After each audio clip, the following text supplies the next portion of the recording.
시중은행들의 대출금리 조작 파문이 좀채 수그러들지 않고 있습니다. 이런 가운데 금융당국도 수습에 적극 나서고 있습니다. 취재 기자 연결해서 어떤 내용이 나오고 있는지 알아보도록 하겠습니다. 박규준 기자 연결됐습니다. 박 기자. 네, 금융감독원에 나와 있습니다. 정부가 대출금리 제도 개선 태스크포스를 구성한다고요? 네, 초기에 다소 아니한 게 아닌가 했던 금융당국 움직임이 바빠지고 있습니다. 금융위원회와 금융감독원은 재발 방지 대책을 마련하기로 하고 다음 주 화요일인 7월 3일 제도 개선 TF팀을 발족하기로 했습니다.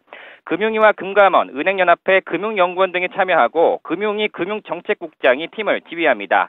이 TF팀에서 대출금리 모범 기준 개정 문제 그리고 가산금리 공시 강화와 제재 근거 마련 등이 논의됩니다.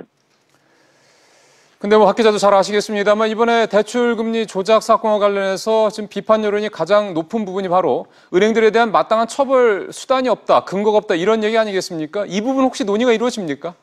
네, 그렇습니다. 사실 당국은 은행의 이자 조작에도 제재할 근거가 없다는 비판을 감안해서 은행법상 금지되어 있는 불공정 영업행위에 현재는 꺾기, 부당한 담보 제공 요구 등만 포함되어 있는데 부당한 금리 산출 요구도 포함시키는 것을 여러 선택지 중에 하나로 검토하고 있습니다.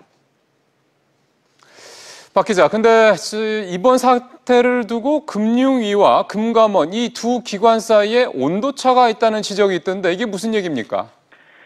네, 그렇습니다. 이 점을 의식한 듯 오늘 금융위와 금감원은 공동으로 보도자료를 내고 대책 마련에 힘쓰겠다고 한 목소리를 냈습니다. 또 이례적으로 이번 사태와 관련해서 금융위와 금감원이 바라보는 시각은 같다면서 일각에서 제기된 두 기관 간의 의견 차이를 일축했습니다.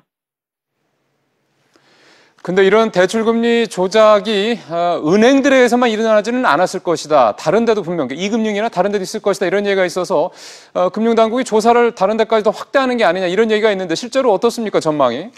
네, 사실 시중은행보다 금리도 높고 내부 통제도 상대적으로 허술한 저축은행도 이 금융권도 당국이 금리 적용 실태를 들여다봐야 하는 거 아니냐 지적이 나오는데요. 하지만 금감원 측에 확인한 결과 아직 저축은행 등 이 금융권으로는 금리 부당 산출에 대한 조사 계획은 없는 것으로 확인됐습니다.